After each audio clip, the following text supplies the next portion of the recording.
Friends, இன்னைக்கு நம்ம பன்னீர் butter masala எப்படி செய்யறதுன்னு பார்க்கலாம். அதுக்கு கடையில் வாங்கின பன்னீர் பாக்கெட் ஒன்று எடுத்து வச்சிருக்கேன்.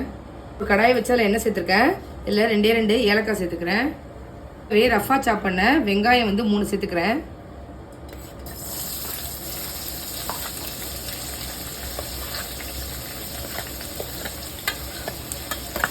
இதை சேர்த்து நல்லா வதக்கிக்கோங்க.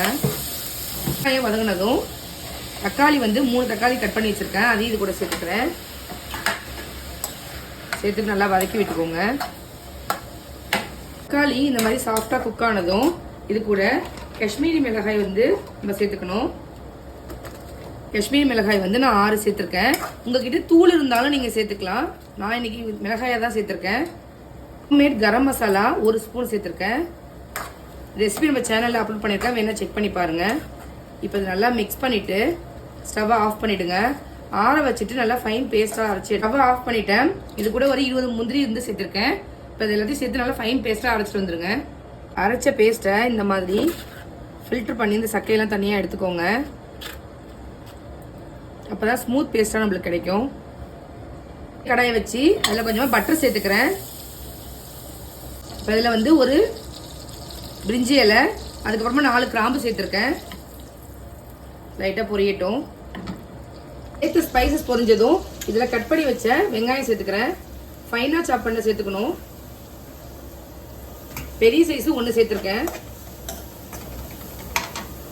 வெங்காயம் வதங்கினதுக்கப்புறமா இஞ்சி பூண்டு பேஸ்ட்டு 1 ஸ்பூன் சேர்த்துக்கிறேன். உங்கள்கிட்ட இஞ்சி பூண்டு பேஸ்ட்டாக இல்லைன்னா நம்ம வெங்காயம் தக்காளி வதக்கணும்ல, அதுலேயே நம்ம சேர்த்து அரைச்சிக்கலாம். இதில் மிளகாய் தூள் 1 ஸ்பூன் அளவுக்கு சேர்த்துக்கிறேன். சேர்த்த மிளகாய் தூளோட ராஸ்மல் போனதுக்கு அப்புறமா நம்ம அரைச்சி ஃபில்டர் பண்ணி வச்சிருந்த இந்த பேஸ்ட் இது கூட சேர்த்துக்கலாம். ரெசிபிக்கு தேவையான அளவுக்கு சால்ட் சேர்த்துக்கோங்க. கொஞ்சமா பேலன்ஸ் டேஸ்ட்டுக்காக சுகர் ஆட் பண்ணிக்கிறேன். கடையிலலாம் செய்யும் போது இந்த ஸ்டேஜில் கலர் பவுடர் சேர்த்துருவாங்க. நம்ம கலர் பவுடர் சேர்க்காதனால இது இந்த கலரில் இருக்கு. இதில் கொஞ்சமாக கசூரி மேத்தியை க்ரஷ் பண்ணிட்டு சேர்த்துக்கோங்க. ரொம்ப நேரம் கொதிக்க வைக்கணுன்ற அவசியம் இல்லை. நம்ம எல்லாமே வதக்கி தான் அரைச்சிருக்கோம். ஒரு 3 நிமிஷம் போல கொதிச்சதுக்கு அப்புறமா நம்ம பன்னீர் சேர்த்துக்கலாம்.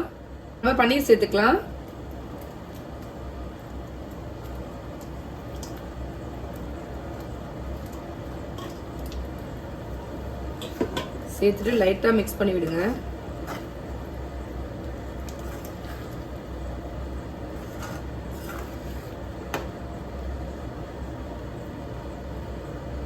இப்போ இது நல்லா கொதிச்சுட்டு நான் ஸ்டவ்வை ஆஃப் பண்ணிடுறேன்.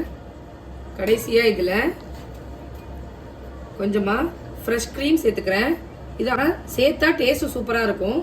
1 ஸ்பூன் அளவுக்கு சேர்த்துருக்கேன். அவ்வளோதான், பாருங்கள், சூப்பரான டேஸ்ட்டில் வீட்டிலே பன்னீர் பட்டர் மசாலா செஞ்சுட்டோம். நீங்களே இதே மாதிரி உங்கள் வீட்டில் செஞ்சு பாருங்கள். எப்படி இருக்குது அப்படிங்கிறத கமெண்ட் பண்ணுங்கள். நான் போடுற ரெசிபிஸ்லாம் உங்களுக்கு பிடிச்சிருந்தா நம்ம சேனலை லைக், ஷேர் அண்ட் சப்ஸ்கிரைப் பண்ண மறக்காதீங்க. தேங்க்யூ.